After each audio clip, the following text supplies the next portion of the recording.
Welcome to the United States Navy Memorial. Please join me in thanking the United States Navy Band for their outstanding performance.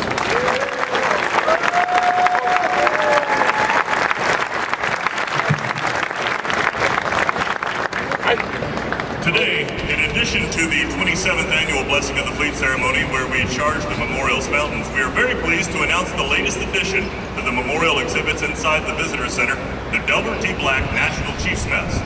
You are invited to view this exhibit and take part in other activities in the Memorial Visitor Center following today's ceremony. Your host today is Rear Admiral Frank Thorpe IV, United States Navy retired, President and CEO of the United States Navy Memorial Foundation. Our guest speaker today is Rear Admiral John B. Noel, Jr., Director of Military Personnel Plans and Policy in 13.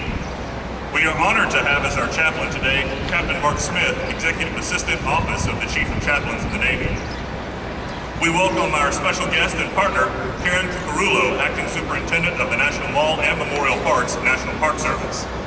Guests, please rise for the arrival of the official party and remain standing for the presentation of colors and the national anthem.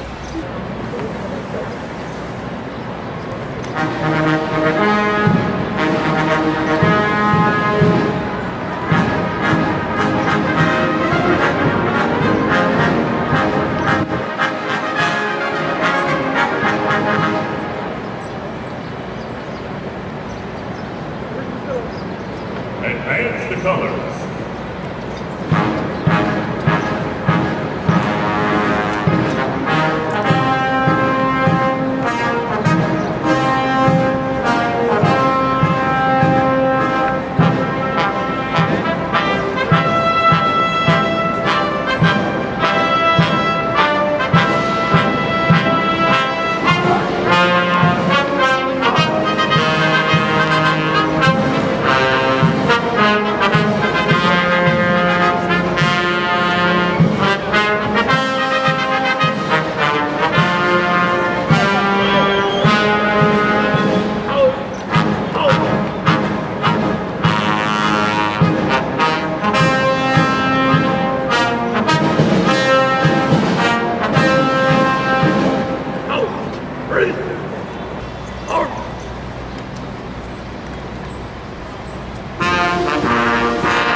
Please be seated.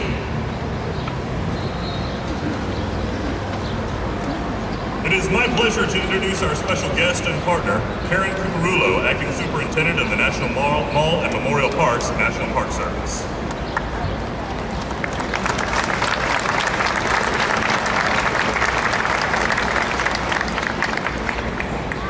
Good afternoon.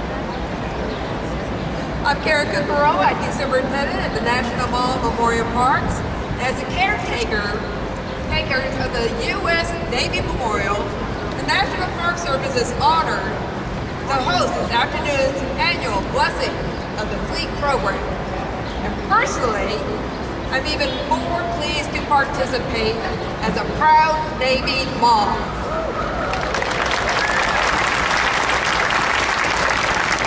Go Navy.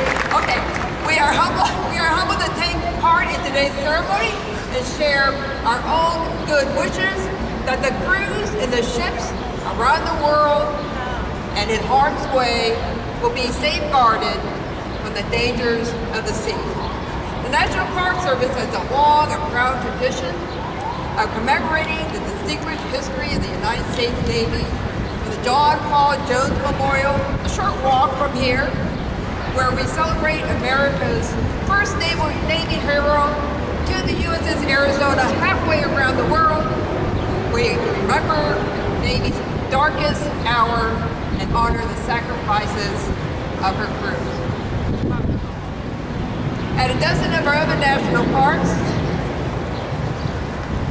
and in between, we preserve the sites associated with and tell the stories of the heroism and of America's sailors.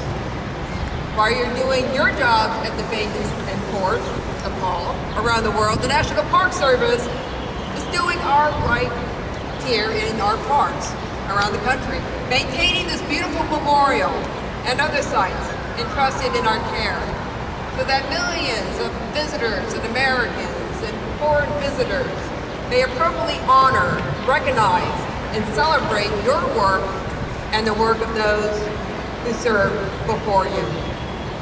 For it is not merely a memorial stone, bronze, and water that we preserve here. No, it is a sacrifice.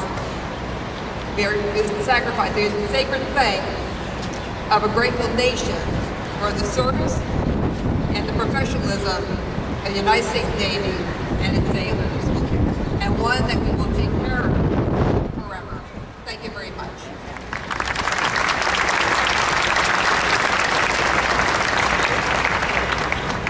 It is my pleasure to introduce your host, Rear Admiral Frank Thorpe, United States Navy retired President and CEO of the United States Navy Memorial Foundation.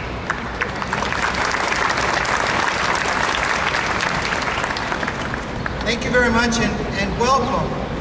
What a beautiful day to bless the fleet.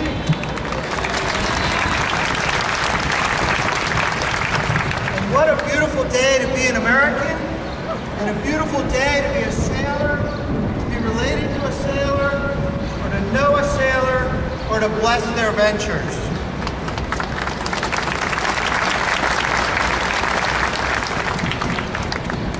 Superintendent Cucurella, I want to amplify your remarks and tell you what a phenomenally great partner the Park Service is for us at the Navy Memorial Foundation.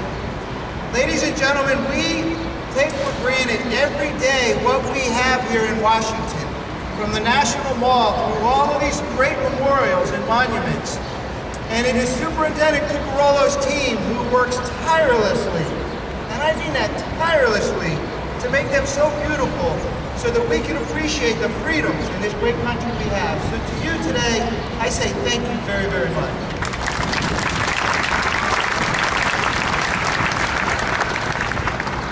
We have a lot of people here who deserve recognition, and I won't go through them all, but I do have to mention a couple. Admiral Nowell, and I'll mention him a little bit later, and his wife Jo are here, and we appreciate you taking the time to do that. Master Chief Williams is here. And ladies and gentlemen, I want to point out Master Chief Williams. I don't know where he is out there, and if I could ask him to stand up. There he is.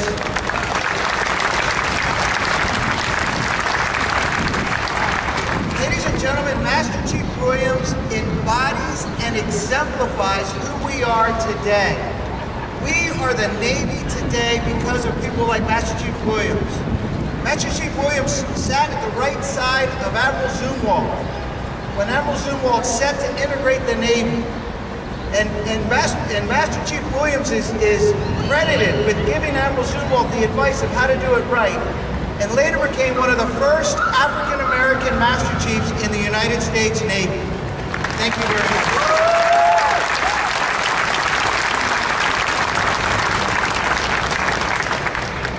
I'd like to recognize Ian, the Assistant Naval Attaché from Canada. Ian, you represent the partnerships that this country so depends on, and for us, you represent a partnership that we rely on as our neighbor down the street, and we appreciate you being a frequent visitor. Thank you.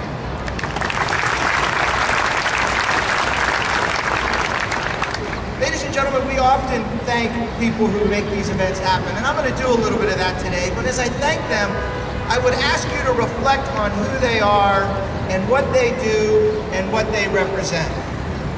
The Navy Band.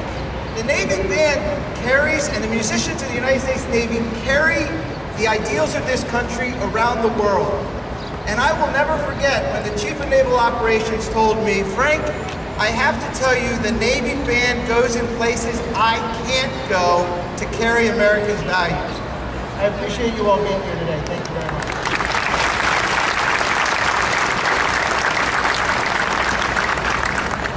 The color guard and the young men who are going to present the water and put it in the fountain in a little bit. Again, a group that is here, we often see them. But ladies and gentlemen, these young folks are the future of our military and the future of our country. So I'd ask you, and not to put a little more pressure on you guys, but as you watch them, ladies and gentlemen, remember that these are the best of the best. These people are going to be the Master Chiefs of the future. You all being here today, I thank you very much.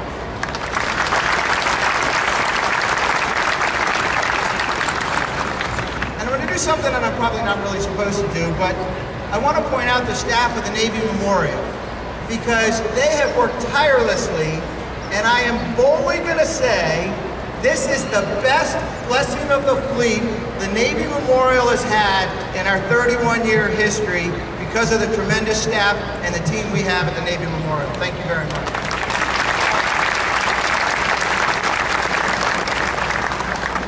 So as you all know, our mission, and the superintendent mentioned it, is to honor, recognize, and celebrate the men and women of the sea services, past, present, and future. And when you think about what a blessing of the fleet is all about, it's about sending the fleet off to do that very thing. We are sending men and women out to sea, to the perils of sea, sometimes the calmness of sea. But in today's environment, we can never take advantage of that calmness. So whether they're a fishing fleet, or whether they're a merchant ship, or whether in our world in the Navy, we bless the fleet. We've been doing it for hundreds of years. We bless them with the idea of making sure that we give them the best support we can, and the Lord's blessing to go forward and have a successful voyage. It all depends on that strong connection that we have, not just with the sea, but with our people. And so today, as you reflect on what's happening in this world, the attacks last night, we should remember the men and women that are out there carrying the message of the United States of America. And when I talk about the men and women being out there, it really ties to putting this water in the fountains. As you know, the water that we will charge the fountains with today comes from the 7 seas and the Great Lakes. The Great Lakes is added to it because that's where our recruiting center is, and that's the beginning of service in the United States Navy. But as you look at these bases of water, ladies and gentlemen, these waters come from the beaches of Iwo Jima. You'll actually notice there's a little bit of black sand in the water that came. They come from a submarine who broke through the ice on the Arctic on a biannual mission that the United States Navy has to show the flag on the North Pole and to do research and show the capability of the United States Navy to pop up anywhere, anytime. They come from Argentina. They come from the Arabian Gulf and the challenges and the constant risk of sailing in the Arabian Gulf. So ladies and gentlemen, as we charge these fountains today and these waters come to life, and those of you sitting on the edges might get a little wet, I want you to remember that these waters come from where sailors are serving every day. And after we do that, I'd like to invite you to come into the Navy Memorial, where we have Navy bean soup, provided by the White House Mess. And I'm also going to be bold enough to tell you that this Navy bead soup is the best Navy bead soup you will ever have in your life. And I want to thank them also for being here again this year.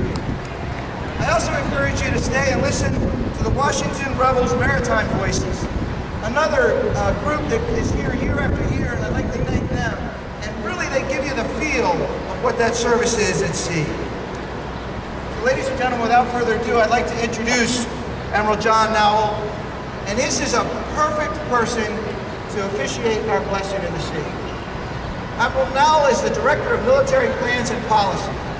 So in other words, he's responsible in our all-volunteer force in the Navy for the plans and policies that honor, recognize, and celebrate the men and women of the United States Navy.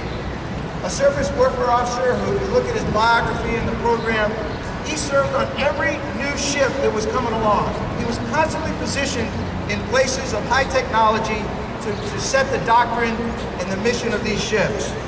He served in both the Pacific and European theaters.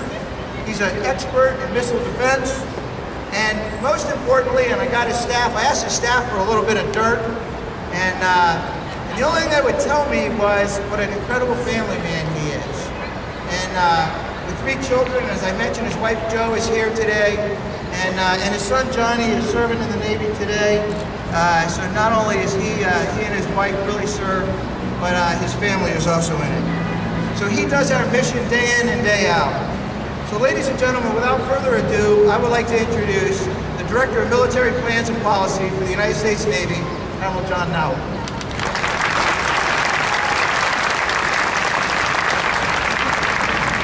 Well, good afternoon, and what a pleasure it is to be with all of you out here on what couldn't be a more beautiful day in our nation's capital. And I hope many of you had a chance to see the Cherry Blossom Festival Parade earlier today.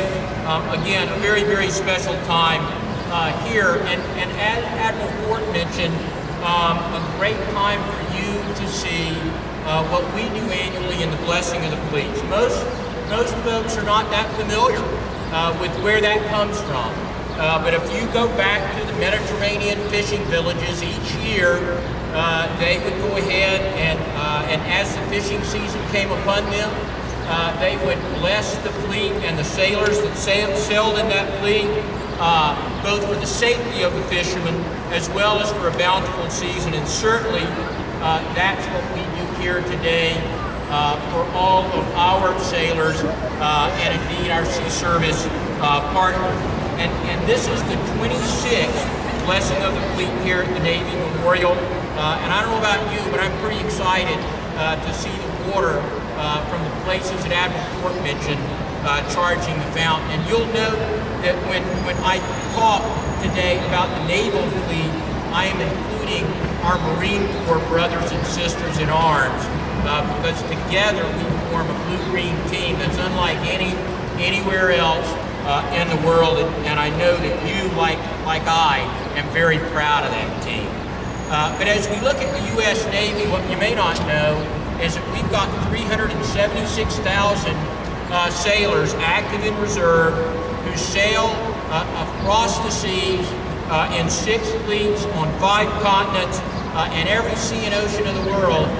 They are out there, and indeed we saw them in action last night, and we saw them in action with our partners. And every day those sailors are facing hard and dangerous circumstances, and they really make us proud. In fact, there are 130,000 sailors currently on 282 ships. About 100 of those, or about 1/3 of our fleet, is currently deployed, and that's typically what we see. And as Frank mentioned, I've stood that watch. We're very proud that our son Johnny is indeed standing that watch now. He's also a destroyerman. If I could ask everybody who has served or is serving in the military to stand up right now, would you please do so, because you have stood the watch as well. And if I could ask for a round of applause.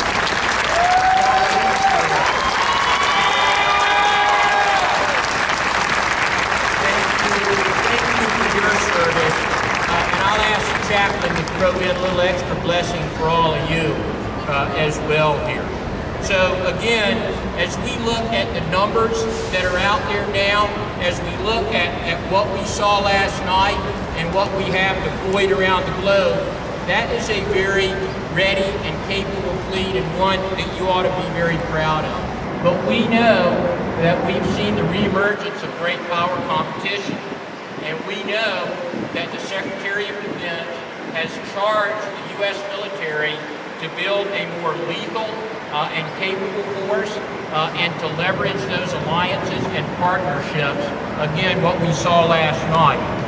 So that's what he did in his national defense strategy. What we're doing in the Navy and what the Chief of Naval Operations, Admiral Richardson, has charged us with is building the Navy the nation needs. So we're going to take what you've got now and we're going to make it even bigger.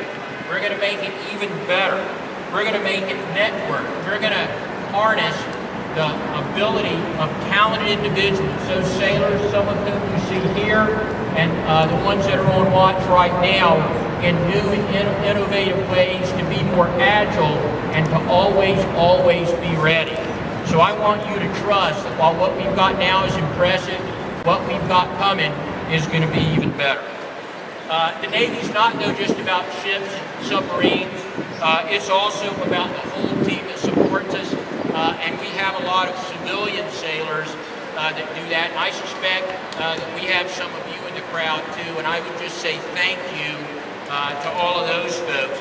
And if you've not had a chance to do it, please take the time when we get done and walk around the wall here to look at the engravings of the whole team and some of the enablers that make sure that we can get the job done all over the world. Some are divers, some are explosive ordnance disposal, some are doctors.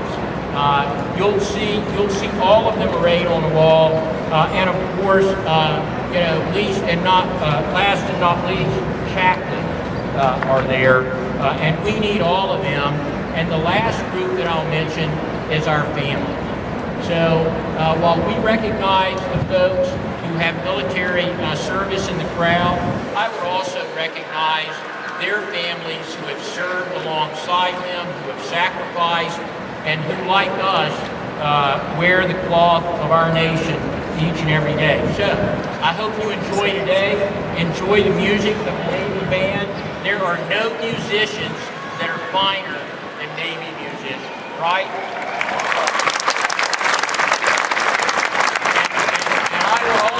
I would also tell you, the Admiral talked about the Navy being sued.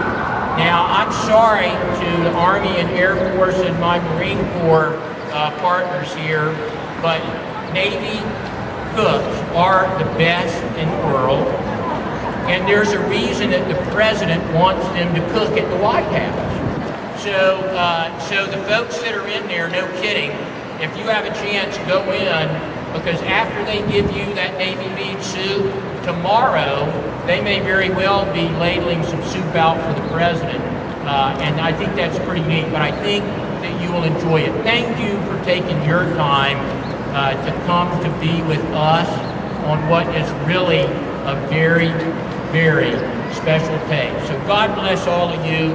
God bless our nation and our Navy and the folks that are out on point right now. Thank you.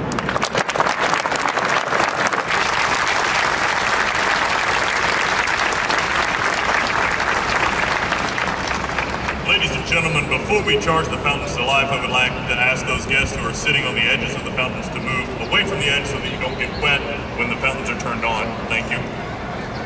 Passed down through generations of sailors and navies around the world, the centuries-old ceremony is intended to safeguard crews and ships from the danger of the seas through a traditional blessing given by a clergyman at the water's edge. As a tribute to our nation's rich maritime heritage and to the men and women who serve in the American Sea Service organizations who have contributed to its growth and success, the Navy Memorial hosts its annual Blessing of the Fleets ceremony each spring. Chaplain Smith will now give the Blessing of the Fleet. Guests, please rise.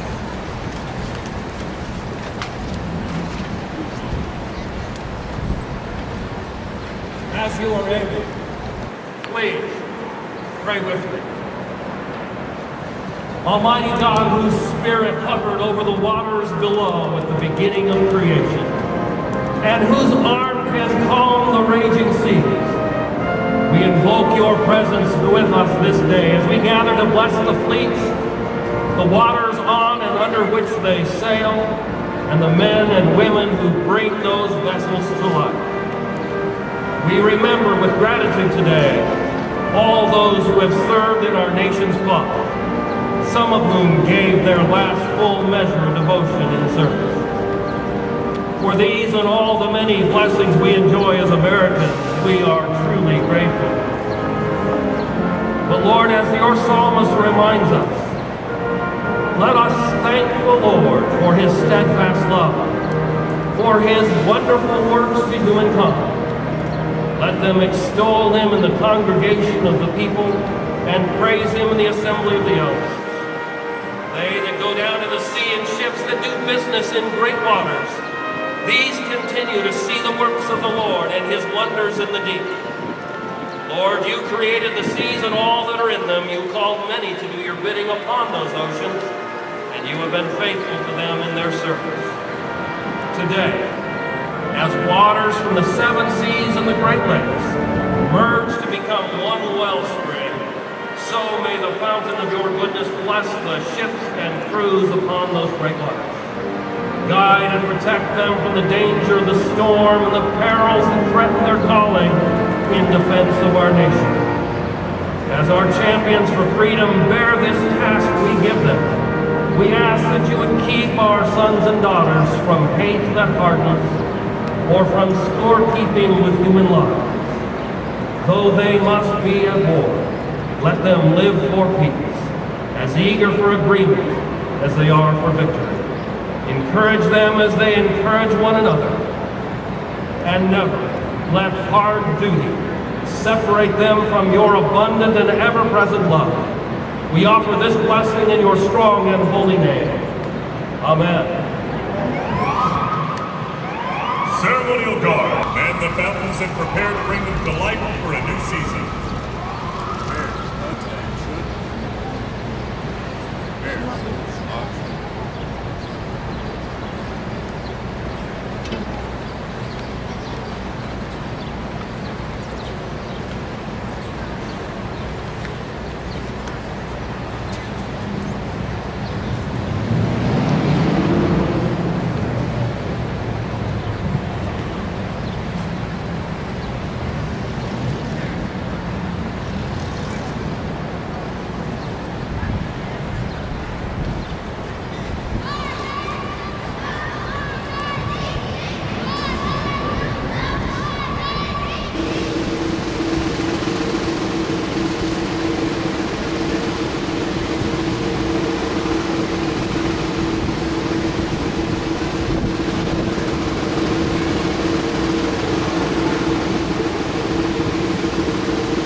United States Navy Ceremonial Guard, charge the fountains of the Navy Memorial.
Memorial.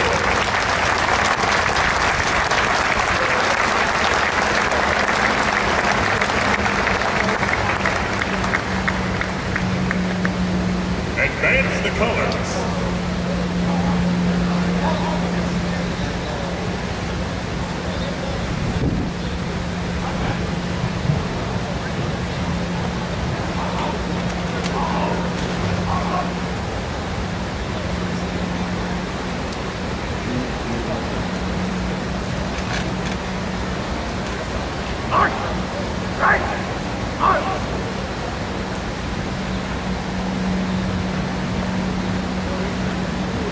Let it